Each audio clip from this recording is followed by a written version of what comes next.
Assalamualaikum warahmatullahi wabarakatuh. Selamat datang kembali di channel Om Riz Official. Untuk kisah kali ini ada sebuah cerita dari tulisannya Wilda Aka. Sebuah kisah yang berjudul Tumbal Keturunan.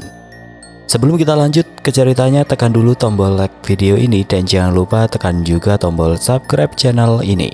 Nyalakan juga lonceng notifikasinya agar tidak ketinggalan cerita-cerita lainnya.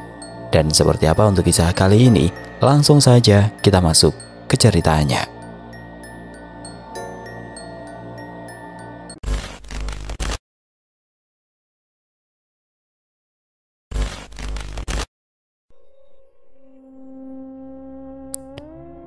Itu pasti kamu. Jangan mengelak lagi, seru seorang anak kecil. Kamu pikir kami ini semua bodoh apa? Tambah anak yang lain. Ismi yang berada di tengah dua anak kecil itu hanya bisa menunduk dengan tubuh yang bergetar. Ia hanya seorang anak perempuan yang tidak tahu apa-apa, tapi disalahkan atas kematian orang-orang di sekitarnya. Suara Ismi terasa tercekat di leher. Sudah tidak terhitung berapa kali ia mencoba menjelaskan, tapi tidak ada yang percaya. Semua orang mengatakan jika ia adalah pelakunya. Semua orang melihat dirinya lah yang berada di tempat kejadian perkara itu. Tapi Ismi yakin betul jika dirinya tidak melakukannya. Ia hanya berdiam diri di rumah dan tidak kemana-mana malam kejadian tersebut. Dasar anak setan, seru seorang anak yang terus memojokkan Ismi hingga mendorong tubuhnya hingga terjatuh. Ismi hanya bisa menatap raut wajah tidak bersahabat itu dengan perasaan yang tidak menentu. Tangannya terkepal. Ia marah, ia kesal. Kenapa dirinya disalahkan pada perkara sesuatu yang tidak Ismi lakukan? Awas kalian, seru Ismi kesal seraya bangun dan berlari dengan kencang menuju ke rumahnya. Air mata yang sedari tadi ia tahan kini tumpah ruah. Ismi hanya bisa menangis sebab tidak ada satu orang pun yang percaya dengan apa yang ia katakan. Tidak ada yang mau percaya jika Ismi bukanlah pelakunya. Apalagi Ismi hanyalah seorang anak kecil. Ibu, panggil Ismi seraya berjalan dengan langkah yang gemetar. Ia lelah akan semua ini. Kenapa hidup tidak adil? Kenapa dirinya diperlakukan seperti ini? Dosa apa yang pernah ia lakukan sampai hidupnya semenderita ini? Sebuah tangan menyambut tubuhnya yang masih bergetar dengan tangis yang terisak, lembut dan hangat. Hal itu yang ia rasakan. Ada apa, Mi? Kenapa kamu menangis? Tanya sang ibu dengan penuh perhatian, membuat Ismi menatap lekat wajah ibunya.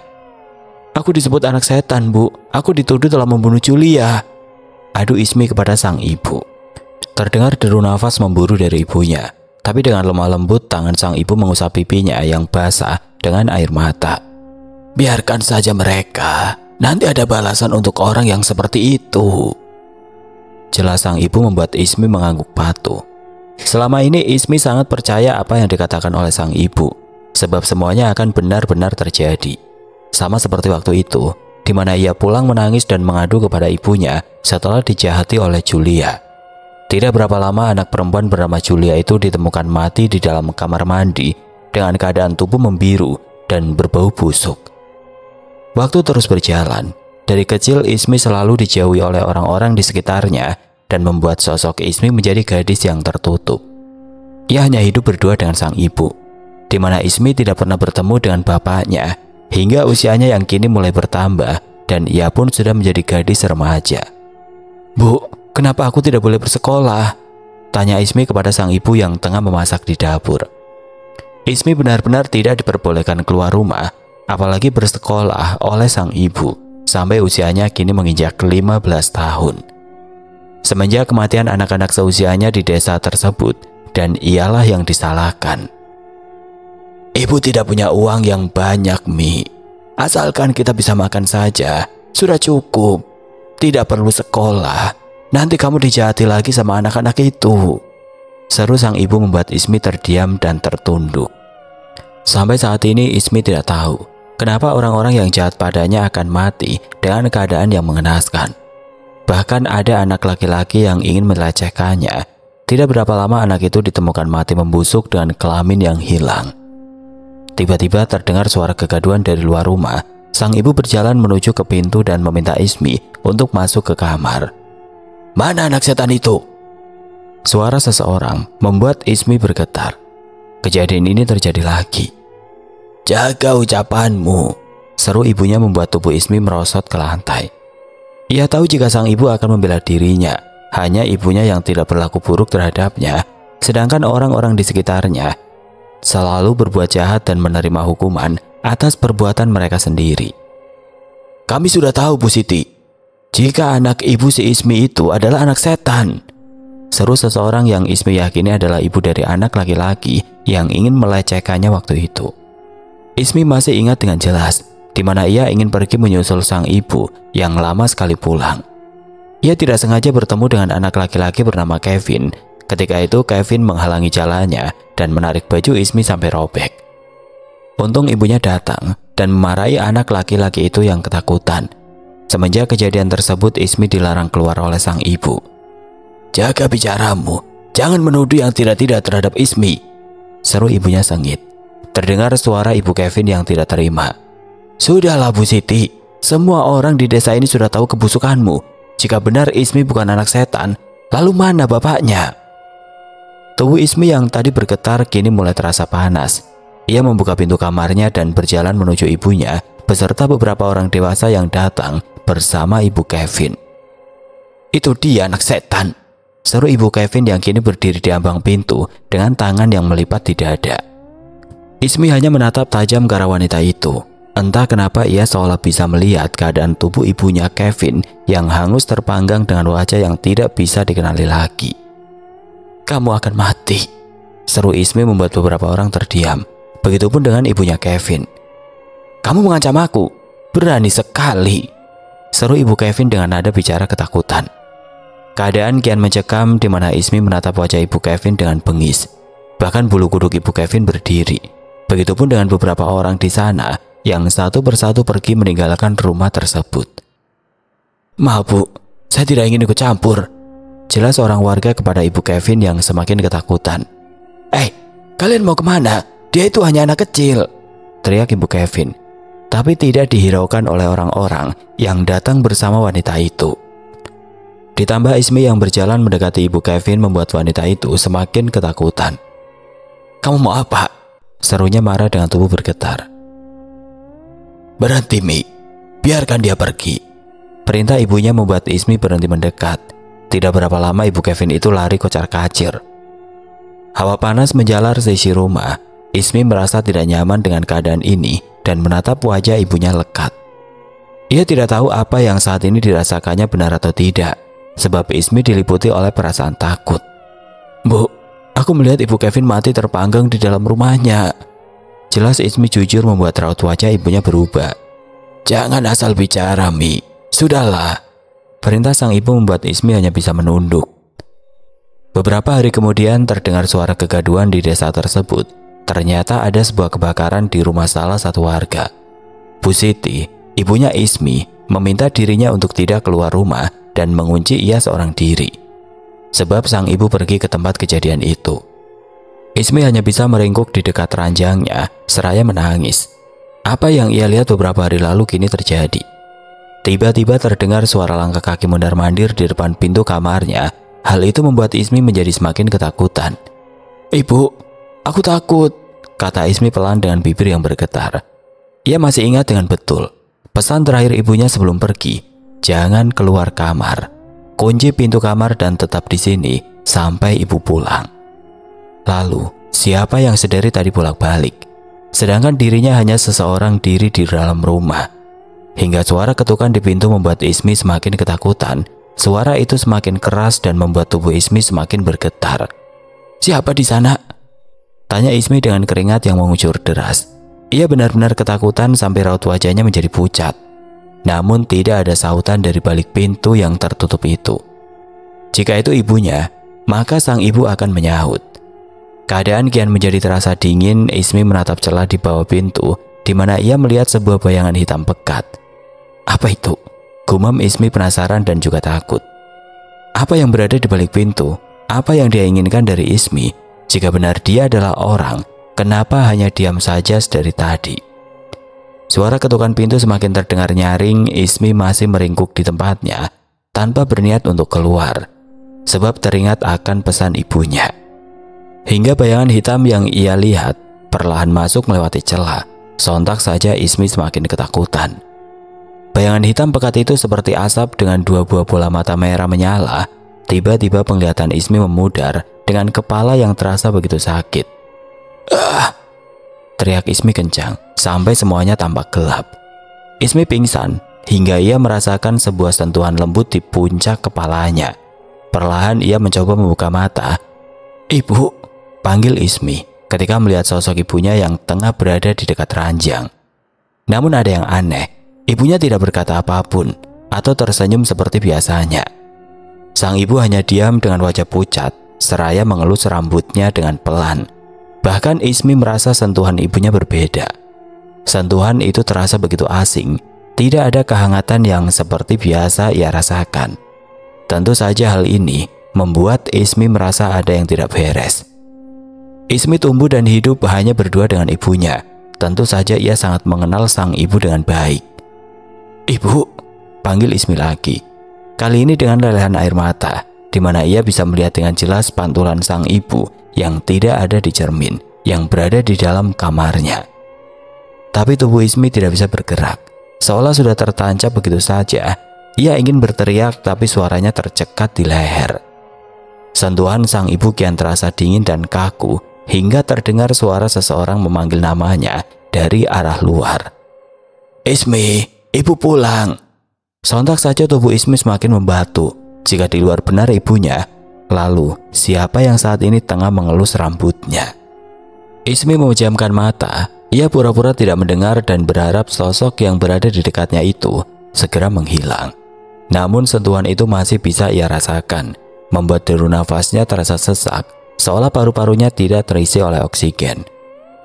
"Ismi, kenapa kamu tidak menyaut ketika ibu panggil?" Kembali suara sang ibu terdengar, bahkan diiringi dengan suara pintu terbuka.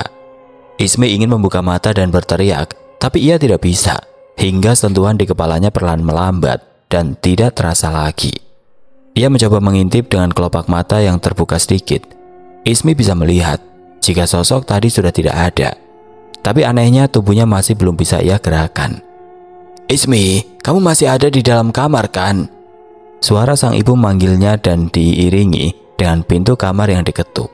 Tapi Ismi masih belum bisa bergerak dan menyaut.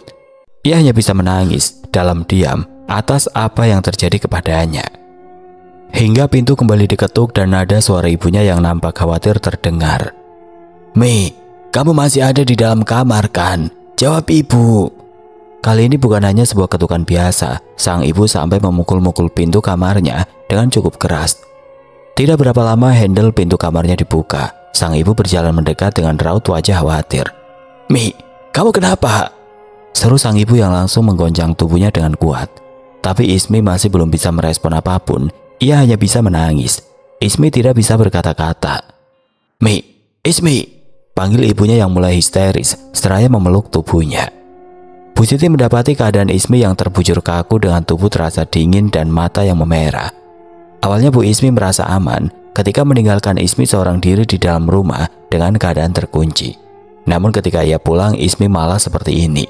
Tentu saja Bu Siti menjadi shock dan berusaha menyadarkan Ismi.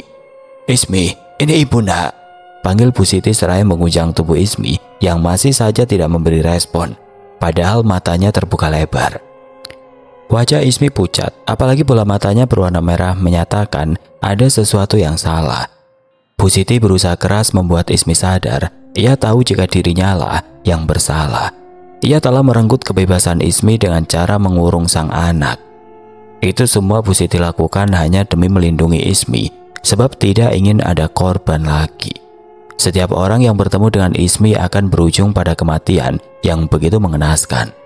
"Ismi, Ismi sayang, bangun nak," panggil Bu Siti dengan lelehan air mata. Kemudian ia berdoa kepada Tuhan, seraya mengusap-ngusap lembut pipi Ismi yang begitu pucat. Di dalam hatinya ia berharap anaknya bisa kembali. Bu Siti tidak ingin kehilangan Ismi, sebab hanya sang anak alasan untuknya bertahan selama ini. "Bu," suara Ismi membuat Bu Siti segera memeluk erat tubuh Ismi. "Ismi," seru Bu Siti dengan derai air mata dan nafas lega. "Terima kasih Tuhan," kata Bu Siti pelan, bersyukur. Tiba-tiba pintu kamar yang awalnya terbuka lebar kini tertutup dengan begitu kuat dan membuat Bu Siti terlonjak kaget. Sebuah bayangan hitam nampak mengintip di balik celah pintu yang mulai terbuka perlahan kembali. Keadaan begitu kian mencekam. Bulu kuduk Bu Siti meremang. Ia memejamkan mata dan berdoa kepada Tuhan meminta perlindungan. "Pergilah, jangan ganggu kami," perintah Bu Siti dengan suara yang bergetar. Ia tahu jika makhluk itu adalah jin yang ingin mengusik hidup mereka. Jin yang selama ini menjadi momok menakutkan yang selalu membuat orang-orang di dekat mereka mati dengan keadaan mengenaskan. "Aku tidak akan pernah pergi, Siti." Suara sosok itu terdengar begitu menyeramkan dan menggema memenuhi isi ruangan tersebut. Tubuh Bu Siti bergetar ketakutan. Begitupun dengan Ismi yang kini bisa melihat dengan jelas sosok yang sangat mirip dengan ibunya.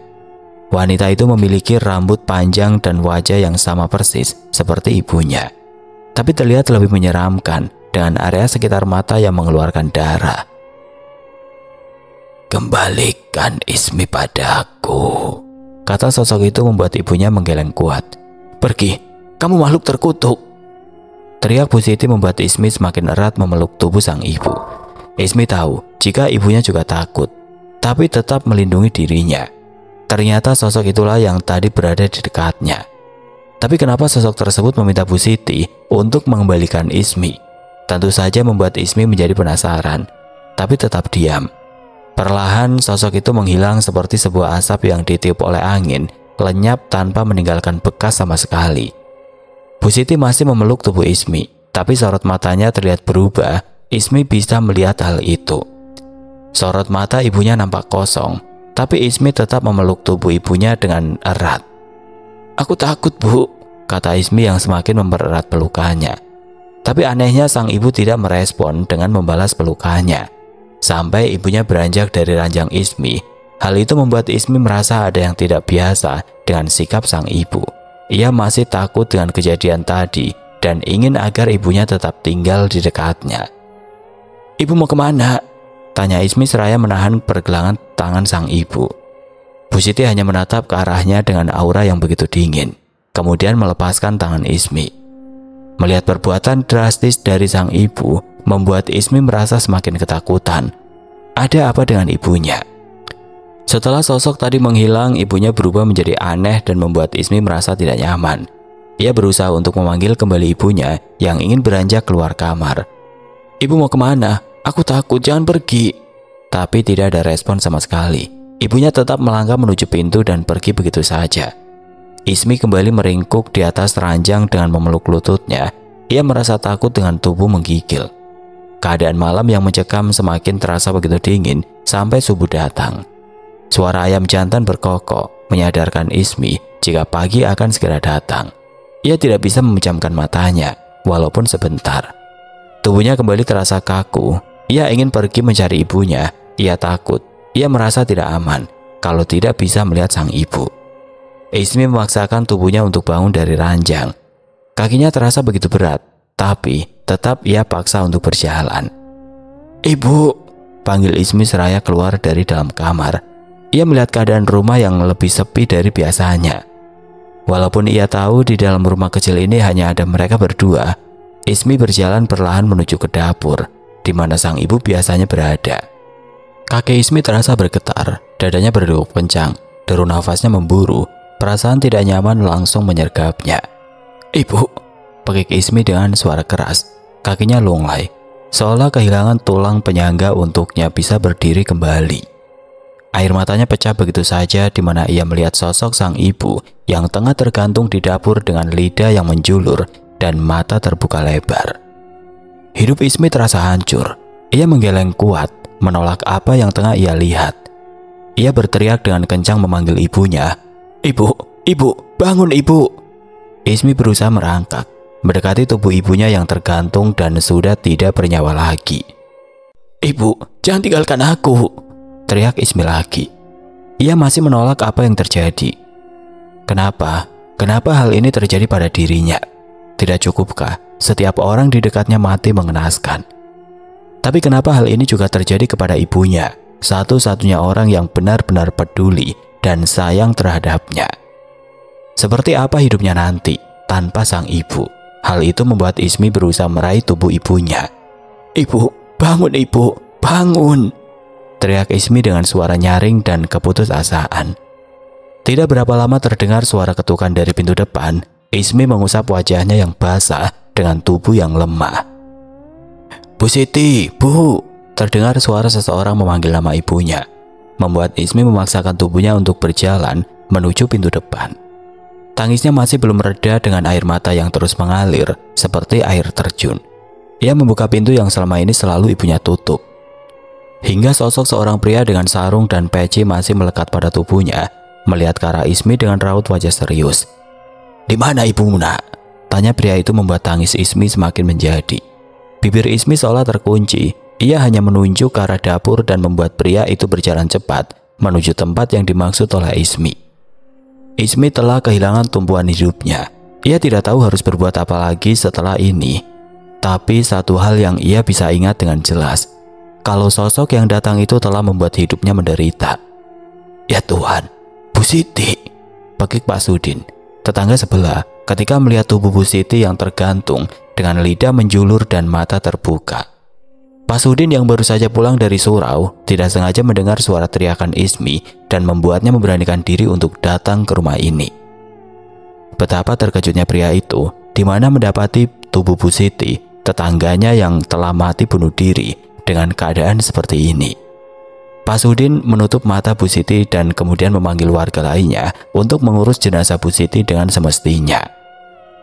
Keadaan rumah yang selalu sepi kini tampak ramai dengan warga yang mengurusi jenazah Bu Siti yang mereka kenal sebagai janda yang ditinggal pergi suaminya merantau. "Ibu, jangan pergi!" teriak Ismi ketika tubuh ibunya yang sudah dibungkus dengan kain kafan akan dibawa untuk dikebumikan. Ismi menangis dengan histeris dan terus meraung, membuat beberapa orang yang ingin mengangkat keranda almarhumah Bu Siti dibuat kewalahan. "Nah, jangan seperti ini!" pinta Pak Sudin yang berusaha membujuk Ismi agar mau melepaskan jasad ibunya.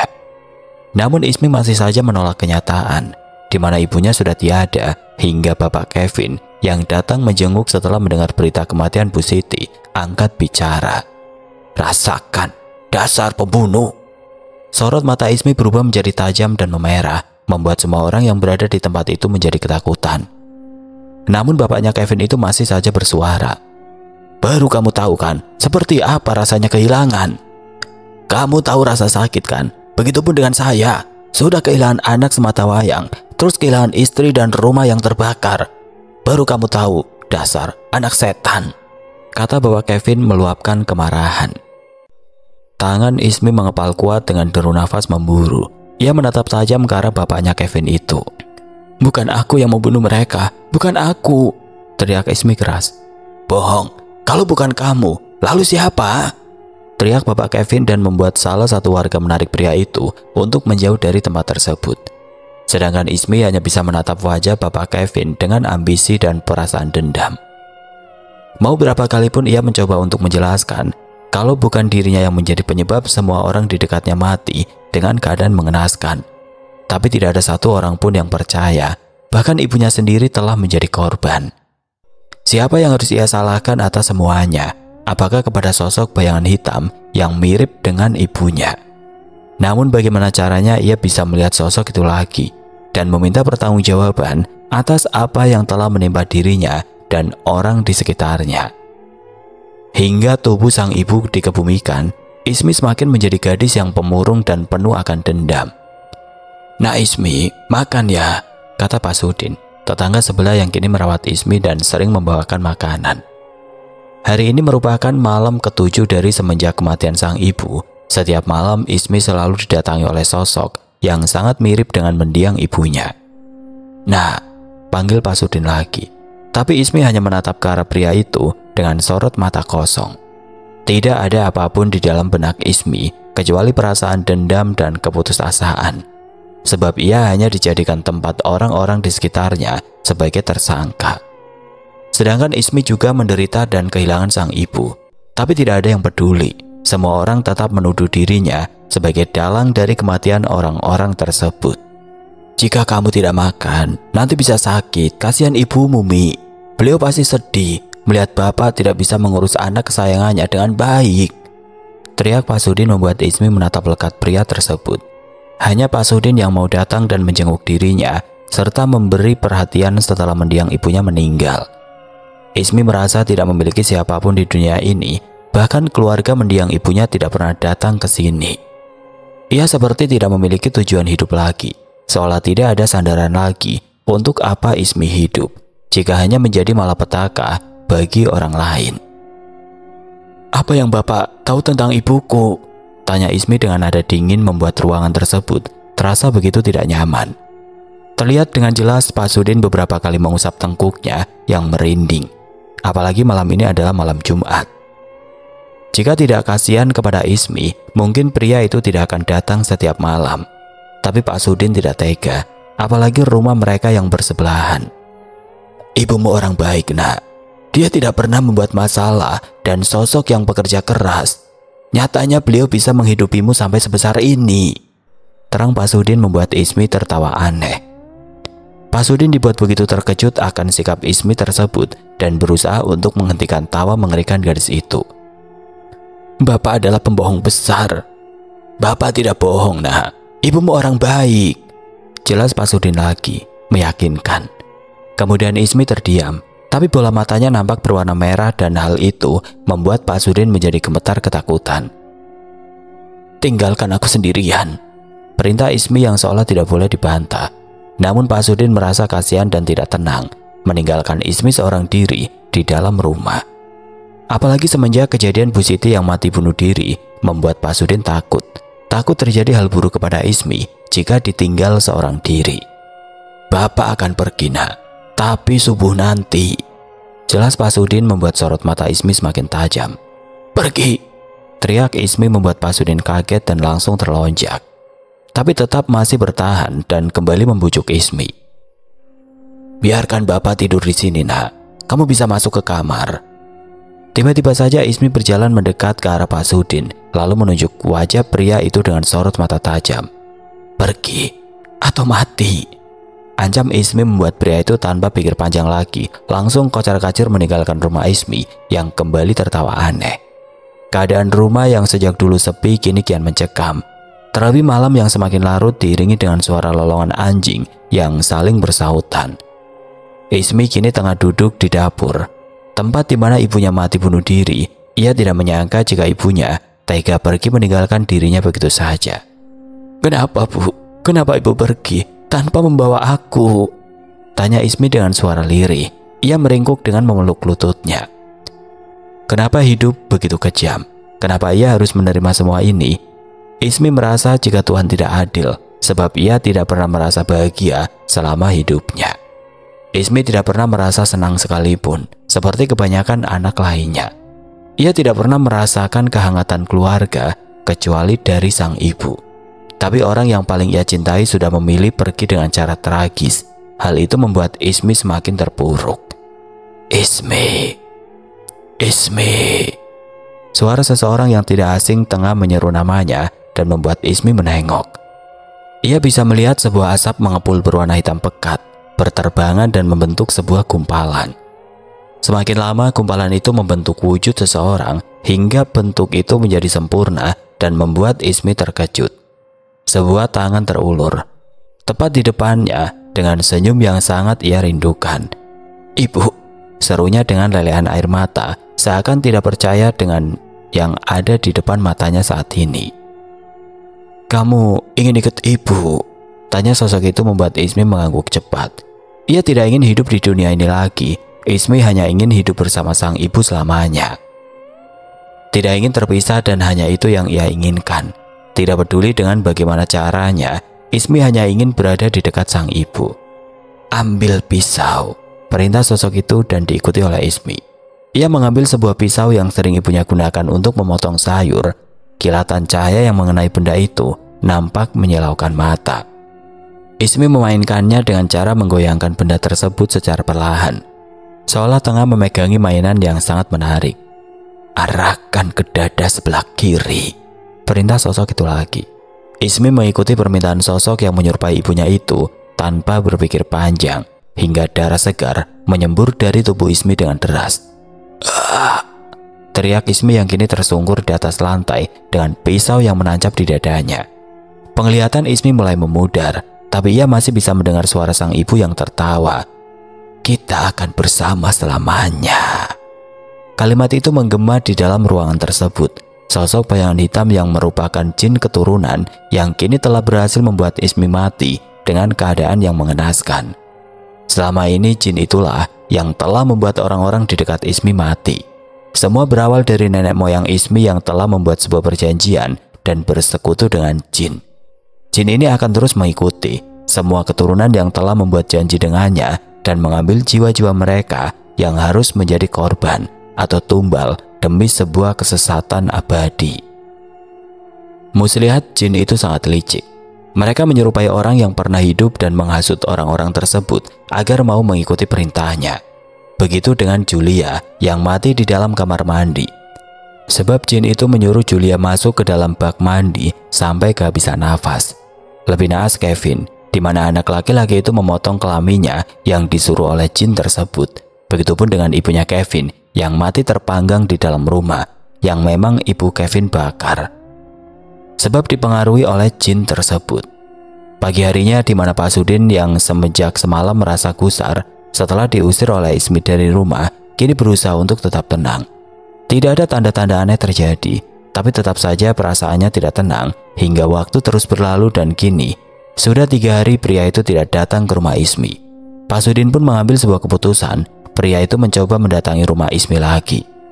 Beberapa kali Pak Sudin mengetuk pintu dan memanggil nama gadis itu, tapi sayang, tidak ada jawaban. "Nah Ismi, ini Bapak," seru Pak Sudin seraya mengintip dari balik kaca jendela yang tirainya sedikit terbuka. Terlihat dari arah dalam lampu yang masih menyala, pertanda bahwa Ismi tidak mematikan saklar lampu. Hingga akhirnya Pak Sudin memanggil Pak RT dan beberapa warga lainnya, sebab ada hal yang janggal terjadi. "Ismi, Ismi!" Beberapa kali mereka memanggil nama gadis itu, tapi hasilnya tetap sama. Tidak ada sautan dari dalam, seolah rumah tersebut benar-benar kosong, tidak berpenghuni. "Bapak yakin jika Ismi ada di dalam?" tanya Pak RT kepada Pak Sudin yang mengangguk dengan penuh keyakinan. Hingga mereka memutuskan untuk mendobrak pintu rumah tersebut sampai terbuka lebar. Tiba-tiba, bau busuk langsung menyapa mereka. Keadaan rumah nampak begitu berdebu dan di beberapa bagian ada sarang laba-laba.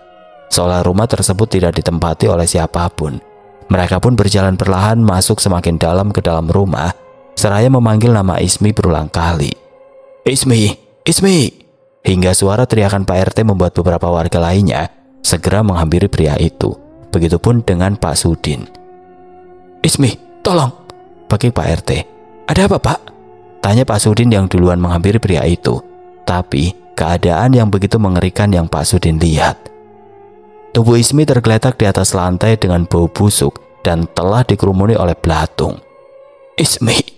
bagi Pak Sudin tidak percaya dengan apa yang terjadi di depan matanya. Ismi mati dengan mengenaskan. Tubuh gadis itu membusuk dan mengeluarkan cairan berbau. Bukan hanya itu, mata Ismi terbuka dan mulut yang menganga sama persis dengan keadaan mendiang ibunya. "Pak, tolong panggil polisi. Kita bawa mayat Ismi untuk dikebumikan," perintah Pak RT kepada warganya, hingga tertinggal Pak RT dan Pak Sudin yang masih berdiri di depan jasad Ismi. "Sepertinya baru beberapa hari dia mati," kata Pak RT membuat Pak Sudin terlihat sedih. Andaikan saja Pak Sudin tidak pergi malam itu, mungkin Ismi masih hidup sampai detik ini. "Maafkan Bapak, Nak Ismi. Semoga kamu tenang di alam sana bersama ibumu," doa Pak Sudin tulus. Tiba-tiba muncul sebuah asap dari dekat jasad Ismi. Lama-lama asap itu membentuk sebuah gumpalan dan kian lama menampakkan sebuah wujud. "Ismi!" bagi Pak RT dan Pak Sudin bersamaan. Sosok itu tertawa lepas dan sangat mengerikan. Sekujur tubuh Pak RT dan Pak Sudin meremang dan bergetar ketakutan. Sosok itu menatap kedua pria tersebut dengan sorot mata merah dan tajam, seolah menyatakan ketidaksukaan atas kedatangan mereka berdua. "Tinggalkan Ismi di sini. Jangan ganggu Ismi lagi," perintah sosok itu. Tanpa aba-aba Pak RT langsung ambil angka 1000, kabur karena sosok menyeramkan yang menyerupai Ismi itu. Sedangkan Pak Sudin masih bertahan. Pria itu mencoba berdialog dengan sosok jin tersebut. "Apa yang kamu inginkan dari Ismi? Dia sudah menderita selama ini. Tidak cukupkah? Tanya Pak Sudin yang sangat mengetahui dengan betul seperti apa hidup Ismi dan ibunya. Kembali sosok itu tertawa aneh, lebih tepatnya cekikikan seperti kuntilanak, namun tidak membuat Pak Sudin mundur. Walaupun tubuhnya sudah bergetar hebat dengan bulu kuduk yang berdiri. Aku ingin jiwanya. Mereka sudah membuat perjanjian denganku. Mereka harus menepatinya. Kata sosok itu membuat Pak Sudin menggeleng pelan. Perjanjian apa? Tanya Pak Sudin membuat sosok itu menampakkan raut wajah tidak suka. Sosok itu bahkan mengeluarkan bau tidak sedap dan wajah yang penuh dengan lelehan darah yang terus mengalir dari matanya. Pak Sudin semakin ketakutan, tapi pria itu ingin tahu apa yang mengikat jin ini. Sampai-sampai membuat Ismi dan ibunya beserta beberapa anak lain mati dengan cara yang mengenaskan. Perjanjian. Mereka menjadi budakku selamanya dan arwah mereka akan terus gentayangan. Terang sosok tersebut. Tiba-tiba barang-barang yang berada di rumah itu mulai berjatuhan. Ada beberapa yang hampir mengenai Pak Sudin. Melihat kemarahan dari sosok jin tersebut, Pak Sudin akhirnya memilih pergi daripada dirinya ikut mati dan bernasib naas seperti yang lainnya. Kini semuanya sudah mulai jelas. Jika jin keturunan itu benar ada, di mana selalu menagih janji, yaitu sebuah tumbal nyawa. Sebuah janji di mana manusia dan jin buat dengan alasan tertentu. Tidak peduli dengan keadaan yang terjadi, Pak Sudin yang sudah berhasil keluar dari rumah tersebut hanya bisa berdoa di dalam hati, berharap arwah Ismi dan ibunya bisa tenang di alam sana. Tidak berapa lama sirene polisi terdengar. Beberapa warga beserta polisi masuk ke rumah dan keluar dengan membawa jasad Ismi. Keadaan yang sebelumnya mencekam kini sudah mulai mencair. Walaupun Pak Sudin masih bisa melihat sosok itu yang mengintip dari balik celah gorden jendela kamar Ismi. Sampai kapan kamu akan memakan korban? Batin Pak Sudin bertanya-tanya. Entah siapa lagi yang akan mati dengan cara mengenaskan dan sampai kapan teror ini akan terus terjadi. Sebab Ismi dan ibunya telah mati. Lalu siapa yang akan menjadi target dari sosok jin itu? Kematian yang dialami oleh Ismi dan ibunya sebagian kecil dari akibat manusia yang telah membuat perjanjian dengan jin. Beberapa hari kemudian setelah kejadian itu, Pak Sudin sering mendengar suara Ismi yang tengah tertawa. Walaupun Pak Sudin tahu betul jika pelakunya adalah arwah dari Ismi yang belum tenang dan kini gentayangan di dalam rumah itu. Selama tidak mengganggu kehidupannya, Pak Sudin membiarkan suara-suara aneh itu terdengar setiap malam. Sebab Pak Sudin tidak ingin terlibat apapun lagi dengan arwah gentayangan tersebut. Ya Tuhan, jauhkanlah aku dari mara bahaya dan jauhkanlah aku dari perbuatan kejam manusia ataupun jin. Setiap malam Pak Sudin berdoa kepada Tuhan, meminta pertolongan. Sebab Pak Sudin yakin sekali jika sosok jin yang menyerupai Ismi itu akan terus bergentayangan dan mencari korban yang akan dibawa mati. Oke teman-teman, sekian untuk kisah kali ini. Bagaimana menurut kalian tentang kisah ini? Tulis komentar kalian di kolom komentar. Dan buat teman-teman yang baru bergabung, jangan lupa untuk like, komen, share, serta subscribe channel ini. Dan nyalakan juga lonceng notifikasinya agar tidak ketinggalan cerita-cerita lainnya. Dan akhir kata, wassalamualaikum warahmatullahi wabarakatuh.